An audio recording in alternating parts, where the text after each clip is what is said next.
Kia ora, and welcome to the CoreLogic Property Market Update for June 2018.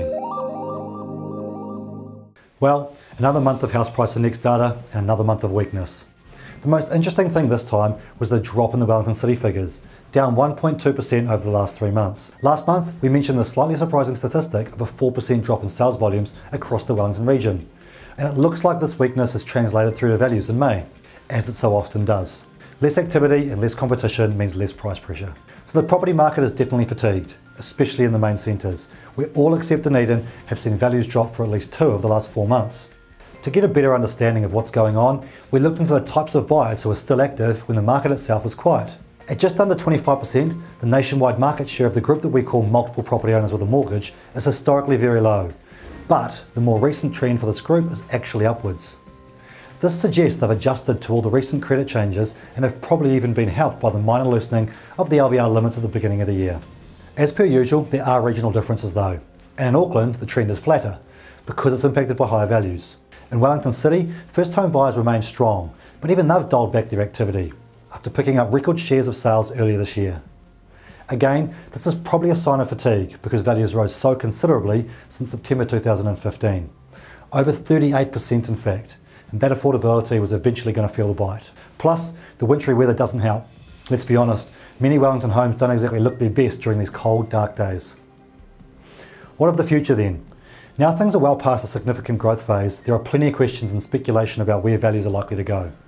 Will there be a persistent period of value loss? How far will values drop? Will they drop at all? And when will they inevitably increase again? They're all million-dollar questions really. And the first thing I'd say is that while the past market performance can help guide us, it's no guarantee of future performance, especially when you consider that the market is facing an unprecedented number of influences affecting or trying to affect the supply of and demand for property. We flag them every month, but listing them again illuminates how uncertain the market outcomes could be.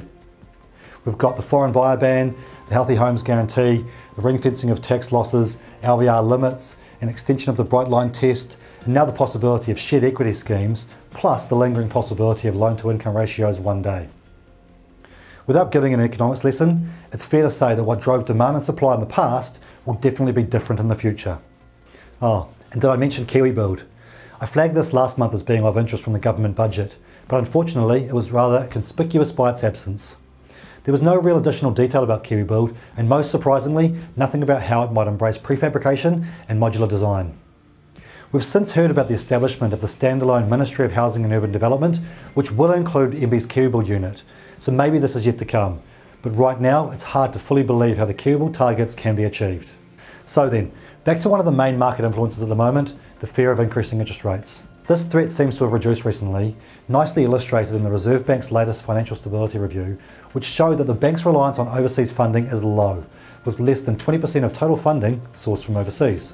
Overall, the Reserve Bank seemed relatively comfortable with the economy and property market, but not confident enough to loosen the LVR limits. To me, it seems like they still think there's risk of growth returning if they do so. I agree, but there are also all those earlier mentioned influencing factors that are likely to keep a lid on things, so the risk is relatively low.